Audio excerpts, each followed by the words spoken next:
সকাল বন্ধুরা, কেমন আছো সবাই? উমা হোম লাইফে নতুন একটা দিনই নতুন একটা ব্লগে তোমাদেরকে সবাইকে স্বাগত জানিয়ে আমি উমা আসানসোলের চট্টগ্রাম থেকে আজকের ব্লগটা আমি শুরু করছি। বারটি কিন্তু আজকে শনিবার, আর কালকে তো দেখলে বৃষ্টি হলো ভালো। আজকেও ওয়েদারটা বেশ ভালো আছে, না ঠান্ডা না গরম, আর রোদও দিচ্ছে, একবার করে মেঘলা মেঘলাও আছে। তো বড় মেয়ে টিউশনি চলে গেছে। আজ তো শনিবার, তোমাদের দাদা ভাই টিউশনি নেই, শনি রবিবার ছুটি। তো আজকে একটু বেলা পর্যন্ত ঘুমাবে। তো আজকে যখন মন তখন উঠবে, আর উঠালাম না। ছোট মেয়েটাও এদিকে ঘুমাচ্ছে। কালকে রাতে রুটি করেছিলাম আর ছোলা আলুর তরকারি। তো রাতে আর তোমাদের দাদা ভাই শরীরটা ঠিক ছিল না, খায়নি, আমরাও খাইনি। তো অনেকগুলো রুটি আছে, তো সবাই ঘুম থেকে উঠুক, তারপরে আমি রুটিগুলো ভাবছি সাদা তেল দিয়ে সেঁকে নিই আর সবজিটা গরম করে নিই, তাহলে সকালে জলখাবারে মোটামুটি হয়ে যাবে। অনেকগুলোই দেখছি রুটি আছে, সবারই দুটো করে হয়ে যাবে। তো রুটিগুলো সাদা তেল দিয়ে দিলে সুন্দর, মেয়েগুলোও খেতে পছন্দ করে। তো চলো রুটিগুলো সকাল সকাল সাদা তেল দিয়ে দিই, আর সবজিটাও গরম করে নিলাম, কারণ যদি বেলা হলে আবার খারাপ হয়ে যায়। আর সকালে এখন সমস্ত বাসি কাজগুলো পড়ে আছে, সমস্ত কাজগুলোই করব। এখন এই রুটিগুলো তেল দিয়ে দিই, তাহলে ওদের খাবারটা ঠিকঠাক মতো করে দিই, তাহলে আমি কাজ করতে করতেও আর ওরা নিজে নিজেই নিয়ে খেতে পারবে। আর একবারই চা করেও ভাবছি রেখে দিই, কারণ বড় মেয়ে টিউশনি থেকে চলে আসবে, চা খেয়ে যায়নি। আর তোমাদের দাদাভাই উঠবে, ছোটো মেয়েটাকেও চা দিতে হবে, চাটা করে রেখে দিই। আমি নিজের মতো সমস্ত ঘরের বাসি কাজগুলো সারবো। রাতে খাবার করেছিলাম, খাওয়া হয়নি, তো সেই খাবারগুলো রেখে দিলে সকাল সকালই খেয়ে নেওয়া ভালো, কারণ বেলা হলে আবার যদি খারাপ হয়ে যায়। এদিকে আমি ওদের জন্য চা করে রেখে দিলাম, তরকারিটাও গরম করলাম, রুটিগুলোও গরম করে দিলাম।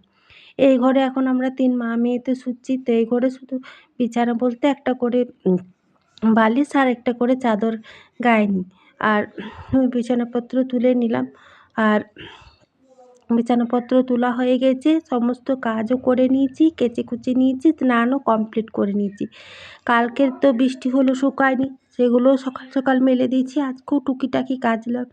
তারপরে দেখি আমি স্নান করে তো পুজো দিতে পারছি না, তারপরে দেখি এদিকে তোমাদের দাদাভাই কয়লা নিল, কত কয়লা নিল দেখো, আরও কয়লা দিয়ে যাবে বলছে। তো আমরা তো কোলফিল্ড এলাকাতে থাকি, আমাদের এদিকে তো কয়লার খুব সুবিধা। তো কয়লা এই একবার কিনে নিলেই প্রায় 6 মাস 9 মাস পর্যন্তও চলে যাবে। কোনো কোনো দিন দুবেলা ধরায়, কোনো কোনো বার আবার একবেলা ধরায়। আর কয়লার উনানের আগুন তোমরা তো দেখেছো কত আঁচ হয়। আর হলো কয়লা, যেহেতু আমরা আসানসোল এলাকাতে থাকি, আমাদের এদিকে কয়লাগুলো অ্যাভেলেবেল, আর খুব কম পয়সাতেই কিন্তু কয়লা বাড়িতেই দিয়ে যায়। কয়লার খনি আছে যেহেতু এইদিকে, তো অনেকগুলো কয়লা নেওয়া হয়েছে। এই কয়লাগুলো দুর্গাপুজো পর্যন্ত চলে যাবে। তো কয়লাগুলো তোমাদের ওইখানে ঢেলে দিয়ে চলে গেছে, এবারে কয়লাগুলো এখানে সুন্দর করে গুছিয়ে রাখবে। এখানে যেহেতু চুলাটা ধরানো হয়, তো এখানে তোমাদের দাদাভাই কয়লাগুলো বেছে বেছে সুন্দর করে রাখছে। এই হলো আমাদের এক সুবিধা কোলফিল্ড এলাকাতে, খুব কম পয়সাতে অনেকটা কয়লা পাওয়া যায়। আর উনুনে তো রান্না একবার ধরিয়ে দিলে সমস্ত রান্না কিন্তু হয়ে যায়, তোমরা তো আমার ভিডিওতে দেখেইছো। আমি কোনো দিন যদি কয়লার খাদান দিকে যাই, ওইদিকে খুব একটা যাওয়া হয় না, তখন তোমাদেরকে দেখিয়ে দেবো কীভাবে কয়লা কাটে, তোমরাও দেখতে পাবে। তো চলো, তোমাদের দাদাভাই দিকে গোছাচ্ছে, আর এদিকে দেখি কাগজ ফুলটা বৃষ্টির জল পড়াতে সুন্দর ফুটেছে, কালারটাও বেশ ভালো হয়েছে। এখানে বৃষ্টির জল পড়াতে গাছগুলো বেশ ভালোই হয়েছে। ওইদিকে আমি রান্না বলতে ভাত বসিয়ে এসেছি, জলখাবার তো সবাই সকালেই খেয়েছি। তোমাদের দাদাভাই এতগুলো কয়লা জায়গার জিনিস জায়গা মতো রাখবে, তো ওর মতন কাজ করুক। তো চলো আমিও নিজের মতো রান্নাটা করে নিই। আর আমার ব্লগটা যারা দেখছো তাদের কেমন লাগে আমার এই ব্লগ ভিডিওটা অবশ্যই কমেন্টে জানিও। ভালো লাগলে চ্যানেলটা সাবস্ক্রাইব করে বন্ধু হয়ে পাশে থেকো। আজ আবার বড় মেয়ে দেখছি অনেকগুলো টবে টবে গাছগুলো লাগালো, আর এই পাতাবাহারের নারকেলের মতন গাছগুলো এগুলো আবার সিঁড়িতে রাখলো। বলছে মা, সিঁড়িতে এরকম অনেক বাড়িতে দেখেছি গাছ রাখে।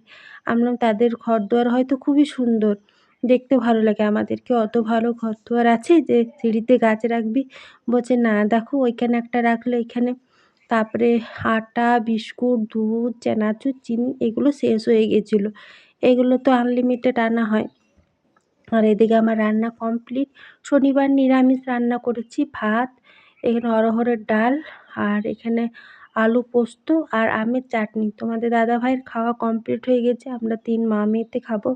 তো ওদেরকে খেতে ডাকলে পরে এই দেখো বদমাইশি করছে, এইরকম সারাদিন চলে।